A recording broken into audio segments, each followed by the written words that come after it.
우리 교회 헌법을 보면은 주일 예배는 인류의 마땅한 의무이다 이렇게 규정하고 있습니다. 그렇습니다. 이치로 따지자면 인류뿐만 아니라 모든 피조물들이 마땅히 그리해야 할 것입니다. 시편 145, 8편 5절에 그것들이 여호와의 이름을 찬양하면 그가 명령하심으로 지음을 받았음이로다 했고, 또 시편 148편 13절에 여호와 이름을 찬양할지어다 그의 이름이 홀로 높으시며 그의 영광이 땅과 하늘 위에 뛰어나심이로다 했습니다.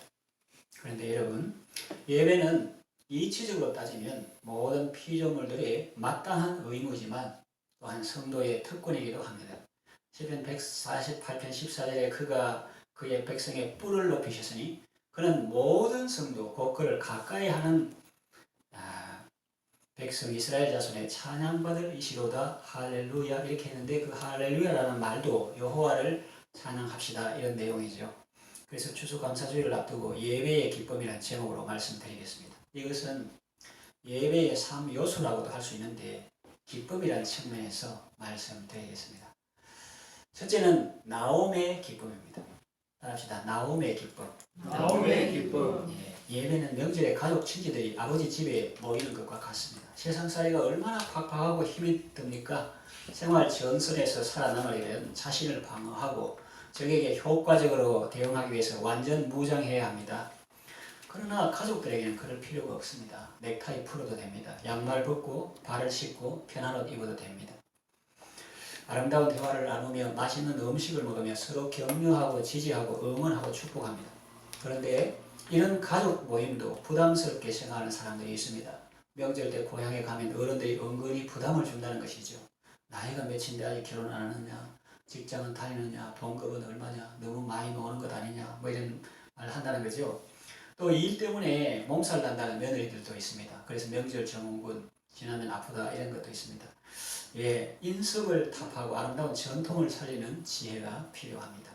인석은 안 좋은 쪽을 말하고 살려야 될 것은 전통 이렇게 말하는데, 그래서 이제 지혜롭게 신사를 바꿔 한다든가 또 며느리들도 너무 힘들지 않도록 이렇게 나누는 그런 지혜가 필요하죠. 그래서 제가 말씀드리는 것은 누구를 편들고 일방적인 희생을 강요하는 것이 아닙니다. 모두가 존중받고 모두가 기쁜 명절이 되었으면 좋겠습니다. 그러기 위해서 서로 배려하고 양보하는 마음이 필요합니다. 그런데 지금 그 명절 이야기하는 것은 핵심인 주일 예배, 이거를 말씀드리기 위해서 말하는 거예요. 그리고 본래는 예배는 신지들과 하나님 아버지 앞에서 모여서 형제 자매들이 기뻐하고 아버지의 덕담을 듣고 서로 격려하고 지지하고 응원하는 건데, 여기에도 다친 사람이 있어가지고 가족 모임을 부담스럽게 생각하는 것처럼 이 예배에 대해서도 부담스럽게 생각하는 사람이 있습니다. 주일 맞이하는 것을 부담스럽게 생각하는 사람도 있습니다. 안타까운 일입니다. 그래서 우리는 예배의 아름다운 전통을 살리고 그들이 예배의 기쁨을 회복하도록 해야 합니다.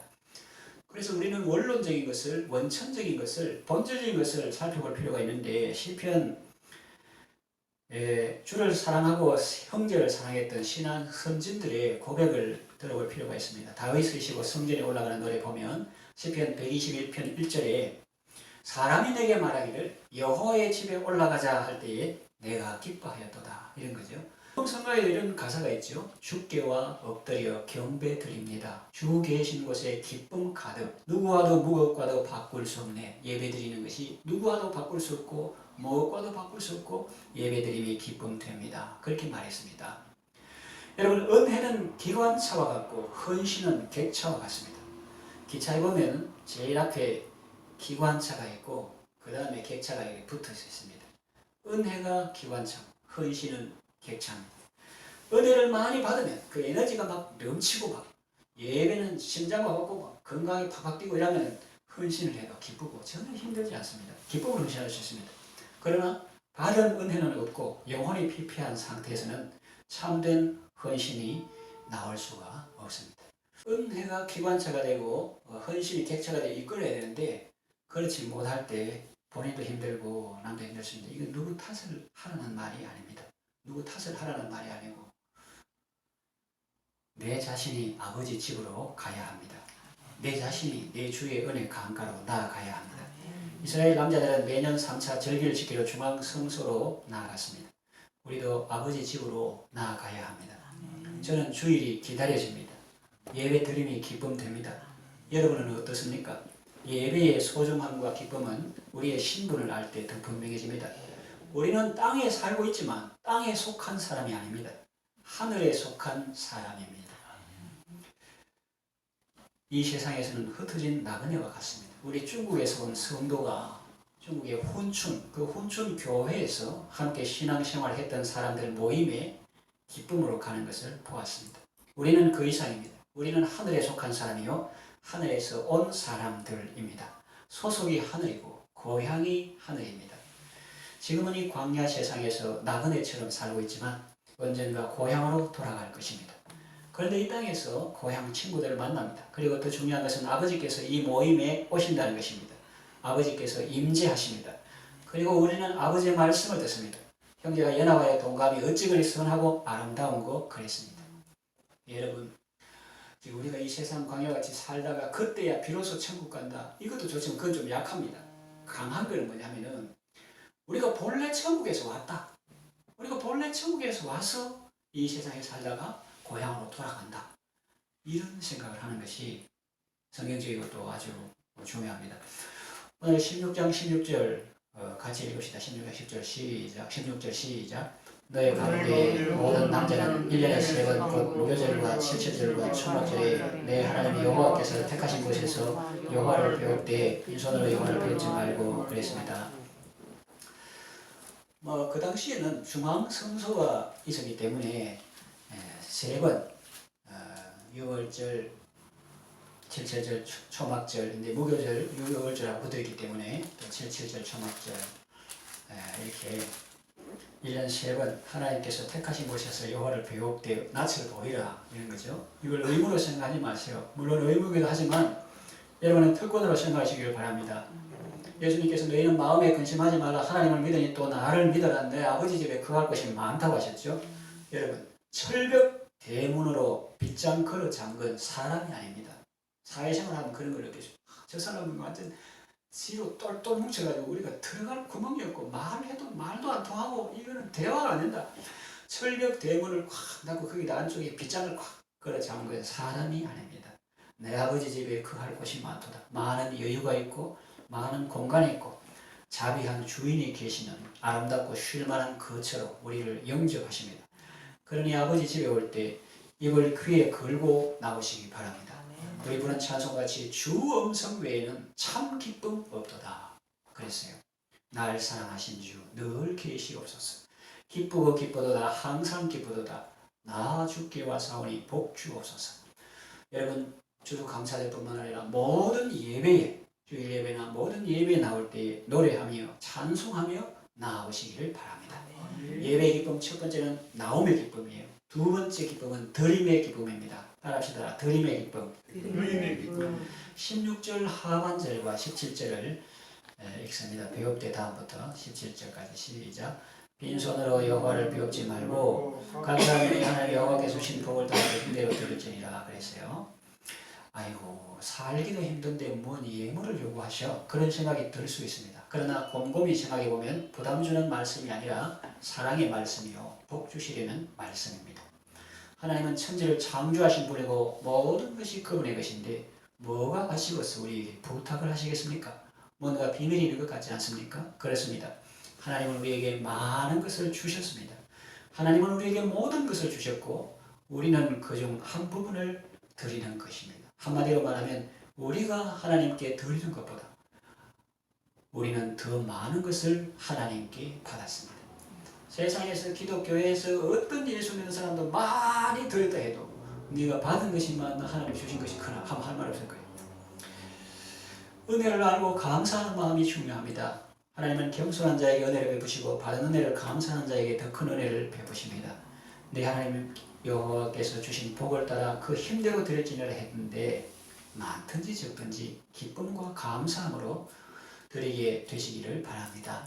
세 번째 예배의 기쁨은 나눔의 기쁨입니다. 따라합시다. 나눔의 기쁨. 이 의식의 예배는 삶의 예배로 이어집니다. 하나님께 대한 감사와 드림은 이웃에 대한 나눔과 섬김으로 이어지는 것입니다. 하나님은 절기 때마다 가난한 이웃을 돌아보라고 말씀하십니다. 객과 고아와 과부를 돌아보라고 말씀하십니다. 14절 같이 읽읍시다. 시작. 절기를 지킬 때에는 너와 네 자녀와 노비와 내 성중에 거주하는 레위인과 객과 고아와 과부가 함께 즐거워하되 우리가 하나님께 받은 은혜를 이웃과 나누고 가난한 자들에게 베풀 때 그들은 기뻐하고 감사하며 하나님께 영광 돌릴 것입니다. 그러면 그들만 좋은 것일까요? 사실은 우리가 더 좋습니다. 예수님은 이런 말씀을 하셨습니다. 주는 것이 받는 것보다 복되다. 우리는 은혜의 저장고가 아니라 축복의 통로로 부름받았습니다. 따라합시다. 은혜의 저장고가 아니라 은혜의 저장고가 아니라 축복의 통로로 부름받았다. 축복의 통로로 부름받았다. 은혜는 고이면 섞게 됩니다. 흘러보내야 남도 살고 자기도 살게 되는 것입니다. 사해바다를 보세요. 저 중도에 가면 대듯이 혹은 죽음의 바다 사해바다를 보세요. 언제나 받아들이기만 하고 내 보내는 것이 없으니까 생물이 살 수가 없죠. 그런데 그 조금 위쪽에 있는 갈릴리 바다는 어떻습니까? 흘러보내니까 생물이 공급됩니다. 그 호수에 많은 고기들이 삽니다.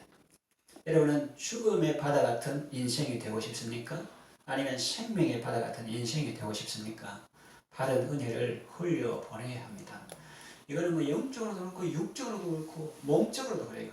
먹기만 하고 운동 안 하면 안 되고 우리 자꾸 신체 활동을 많이 하라고 움직이라고 하고 지식도 받은 것도 자꾸 다른 사람에게 가르치고 나누고 재능도 섬기고 이래야지. 사실은 그 은혜의 축복의 통로가 아닌 은혜의 저장고가 되기 시작하면 그게 섞기 시작하고 독이 되기 시작합니다. 그래서 하나님께서 주신 은혜를 흘러보내야 합니다. 그럼 하나님이 은혜를 주십니다. 받은 재물도 흘러보내야 합니다. 나보다 더 가난한 이웃이 있거든요. 그들과 나눠야 합니다. 받은 재능도 흘러보내야 합니다. 그것이 내가 살고 남도 살고 온 세상이 사는 비결입니다. 자본주의 경제가 장점도 있고 그렇지만 단점이라고 할까 해결해야 할 문제 중에 하나는 뭐냐 하면은 부의 재분배입니다. 그 양극화 현상이 있어가지고 어떤 사람은 태어날 때부터 금수저고 몇 조 이런 걸 장난처럼 말하는데 요 밑에 사람은 정말 100만 원씩 이런 것도 모기 힘든 그런 때가 있는데 부의 재분배가 공산주의 사회에서는 다 같이 못 먹으니까 뭐 가난하니까 그런 문제고 이 자본주의 사회에서는 열심히 일하고 경쟁하고 이런 거는 좋은데 해결해야 할 문제가 부의 재분배입니다. 그런 거는 자발적인 헌신으로 이루어질 때 제일 좋은 것입니다. 그렇지 않으면 가난한 사람도 죽고 부한 사람도 결국은 망하게 되는 것입니다. 그리고 자발적인 나눔의 문화나 노블리스 오블리제 이런 말이 있는데 그것은 고귀한 사람들의 의무 수행인데 노블리스 오블리제 고위 관직에 있는 사람이 뭐 이용해가지고 재산 모으고 이런 게 아니라 자발적으로 사회봉사하고 의무 수행하는 이런 것이 형성되지 않으면 어떻게 될까요? 공산주의나 사회주의가 자라는 원상이 될 수 있습니다. 그래서 하나님의 말씀은 교회 안 성도의 삶에만 해당되는 것이 아니라 우리 사회 전반에 해당되는 말씀입니다. 나누면 자발적으로 나누면 되는데 그게 안 하니까 빈익빈 부익되고 그러니까 이제 가난한 사람은 못 살고 또 그 사람들은 너무 사치하고 방탕하니까 정신적으로 이상해가지고 이상한 범죄하고 그렇고 또 가난하니까 이제 억지로 하나니까 공산주의 사회주의 원상이 되고 이런 부의 재분배 문제는 무슨 제도적으로 해결된 게 아니라 은혜 받은 사람이 자발적으로 그 은혜를 흘려보내고 나눌 때 그것이 잘 해결되는 것입니다. 하나님의 말씀은 모든 피조세계를 살리고 복주는 말씀입니다. 복지사회가 뭡니까? 복지학과 나오고 뭐 사회복지사 그런데 쉬워요. 복지사회냐 뭐냐? 모두가 복을 받는 사회, 모두가 하나님의 복을 받는 사회 그게 복지사회인데 그것은 무상복지나 포퓰리즘으로 이루어지는 것이 아니라 사람들이 하나님의 말씀에 순종할 때 이루어지는 것입니다. 그때 비로소 모든 사람이 복받는 복지사회가 오는 것입니다. 그래서 이 나눔은 삶의 예배라고 볼 수가 있습니다. 그래서 우리가 개척하면서 이렇게 작은아마 선교사님을 후원하고 하는데 또 기회를 주시면 지금은 이제 과일 유아에 아름답게 진행하는 걸 나눌 수 있어서 그것도 감사하고 또 나중에 추수감사 헌금 이런 거를 또 남편 잃고 홀로 된 사모님이나 또 어려운 사회가 할 수 없는 그런 일을 교회가 할 수 있는 그런 부분이 있는데 우리가 이제 그 보내줄 수 있으면 좋겠다 그런 생각도 하고 하나님께서 은혜 주시기를 이렇게 기도하고 있는데 그분들에게만 좋은 게 아니라 우리가 기도했는데 기도 응답 받았다 그분들에게만 좋은 것이 아니라 사실은 우리에게 좋은 겁니다. 꿈과 환상을 통해서 하나님께서 그런 걸 여러분에게 안 보여줍니까? 이 사람이 일하는데 이걸 급할 때 손 따잖아요. 손 따는 것처럼 이게 강가 정체돼가지고 이거 완전 이 약이 되고 밥이 되는 게 아니라 독이 돼갈 때 그거를 이렇게 흐르면 그것이 자기가 사는 거예요. 자기가. 이 나눔은 삶의 예배라고 볼 수가 있습니다. 나눔을 실천함으로 더 큰 기쁨을 체험하시길 바랍니다. 이제 말씀을 정리하며 마치겠습니다. 예배가 예수님 안 믿고 하나님 싫어하는 사람에게는 의무가 되겠죠. 그러나 하나님을 사랑하고 예수님을 믿는 성도에게는 의무보다는 특권이라는 의미가 더 큽니다. 하나님은 우리의 예배를 통해서 영광을 받으시고 우리는 하나님을 예배함으로 큰 기쁨을 얻습니다. 주께서 우리에게 주시는 기쁨은 세상이 주는 것과 비교할 수 없습니다. 그래서 시인은 말하죠. 주께서 내 마음에 두신 기쁨은 그들의 곡식과 새 포도주가 풍성할 때보다 더합니다. 내가 평안히 눕고 자기도 하리니 나를 안전히 살게 하시는 분은 오직 여호와십니다. 그렇게 시인이 노래하죠. 여러분 모두 하나님 앞에서 평안과 안식과 참 기쁨의 삶을 살아가시기를 바랍니다. 아멘.